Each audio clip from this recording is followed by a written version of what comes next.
So what happens next? Let's bring back our front bench, Brian Gallant, Lisa Raitt, Tom Mulcair, and Rob Benzie. Lisa, you heard the Prime Minister kind of talk a little bit about the posture that they've taken so far in response even to this latest kind of threat of additional tariffs. How tenable is that position? I'm more worried about the president saying we're going to let it ride. I mean, I feel like it's a really bad poker game at this point in time.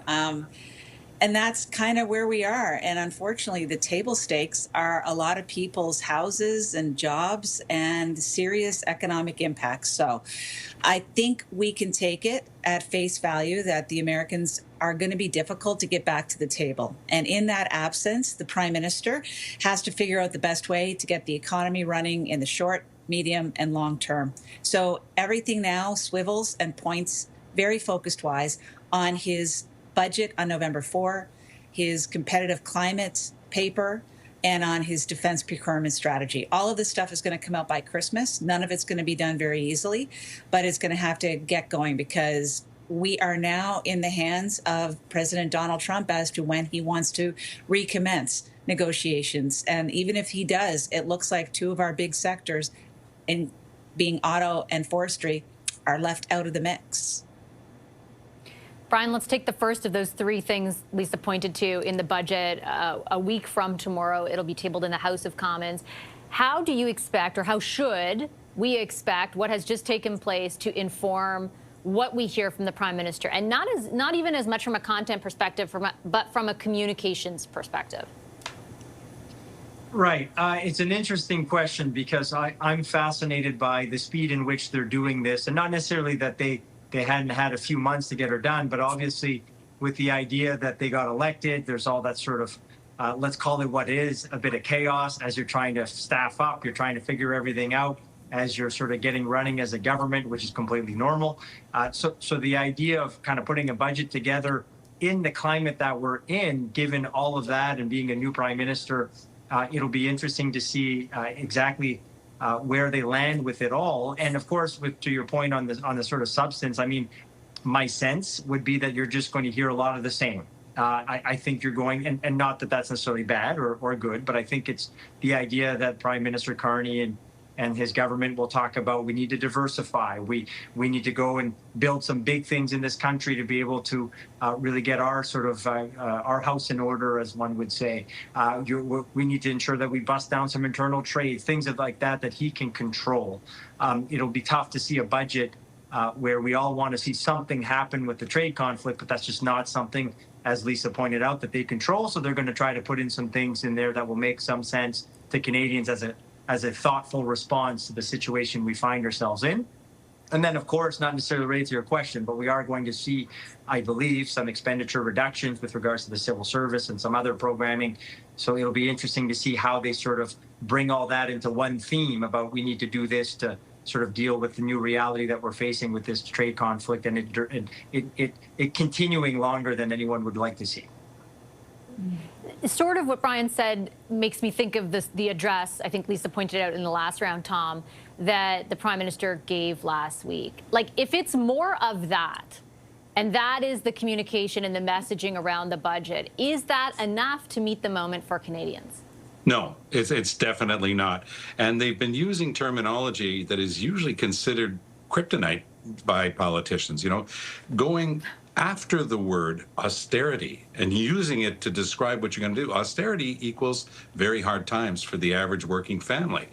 The trick of trying to separate out the investment part, these infrastructures, this infrastructure spending, this just in, government spending is government spending. Deficits are deficits. That's the way the rating agencies count them because that's the reality of it. So we are in tough economic times. It has everything to do with the Americans, but I do think that at some point we've got to remember that if they were sitting down at that table with our negotiators for that whole time, it's because there's a lot of stuff that they want as well. And sure, Trump's playing Trump. He is an experienced, skilled negotiator, and he's using every trick that he has in his book. But at some point, there's a lot of stuff that they want as well. The Americans have been conned by Trump on the tariffs. Try to tell an American that it's the average consumer paying the 50% on softwood lumber, they won't understand it. But if you tell them that most of the lumber that gets sold in the United States comes from Canada, it's now sold with a 50% tariff, and the cost of the home that they're trying to build has just gone up 50 or 75,000 bucks, then they'll start getting it.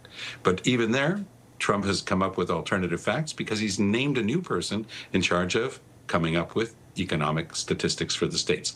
There is inflation there, as there is here. It's growing. Trump is going to try to hide it. That's why he's so angry about this bit about Ronald Reagan's speech that was not tampered with by Doug Ford. I have to say, if you don't mind, Vashti, that there's one thing in that intervention by Pete Hoekstra that made me just howl with laughter as a lawyer. To say that a 60-second ad with vital, essential, true clips from Ronald Reagan is going to influence the United States Supreme Court is frankly laughable.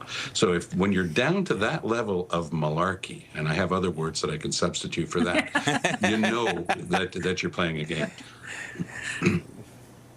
Benzie, are you hearing anything? I thought it was interesting, just jumping off that point, that today the premier in Ontario indicated that he didn't think that extra 10% that Donald Trump was threatening would actually come to fruition. Like, are you hearing anything there about what they think will happen? Did they anticipate at the provincial level that there will be, that those discussions or negotiations will resume anytime soon? No, I mean, there was no executive order written on Air Force One, even on the back of a napkin, Vashti. So, and as Patty Haidu told you earlier, they don't have any details. Well, neither does Premier Ford or anyone in the Ontario government. I mean, this is the problem when we live in this era of Twitter or Truth Social or whatever you want to call it, whatever medium Trump is using.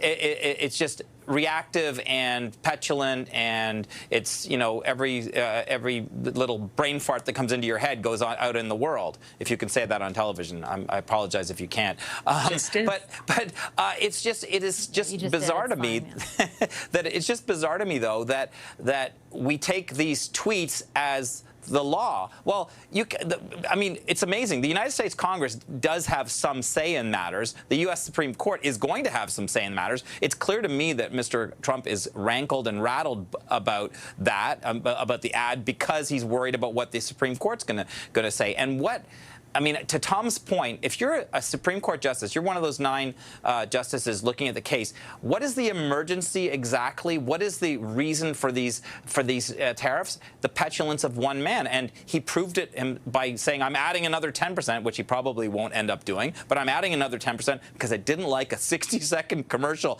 aired by a province called Ontario in Canada. It's insane.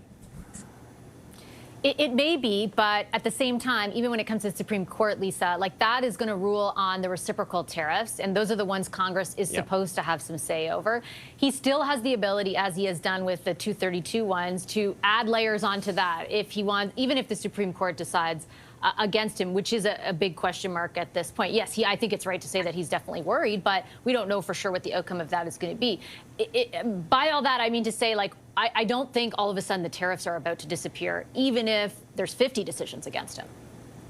No, I don't think so at all. I also worry about the USMCA, the CUSMA. Where is that in all of it?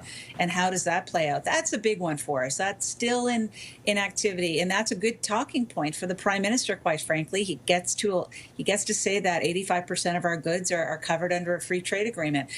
You lose that, you've got some really big problems. So it's kind of difficult trying to follow the bouncing ball on what's happening here. But I think I'm going to go back to it again.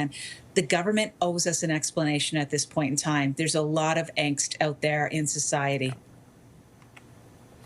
Do you think that that's coming anytime soon, Brian? Last word to you. Well, look, I think the budget will serve as a strong communication tool. People tune in when there's something significant like a budget, so that could very well be a great opportunity to do what Lisa's suggesting and giving a better sense of what's happening behind the scenes. I mean, obviously, I think we all understand they can only do that to some extent. And on top of that, I would add, especially with this administration, as they seem, as Benzie pointed out, to take things so personally. But nevertheless, Canadians still deserve to have a sense of what's going on. And the budget could serve as a great sort of opportunity, whether it's the day of or the days that follow, when you're sort of talking about what things you're enacting because of the climate we find ourselves in through the budget. Okay, I'll leave it on that note. Thanks, everyone. Appreciate the discussion. Our front bench, Brian Gallant, Lisa Raitt, Tom Mulcair, and Rob Benzi.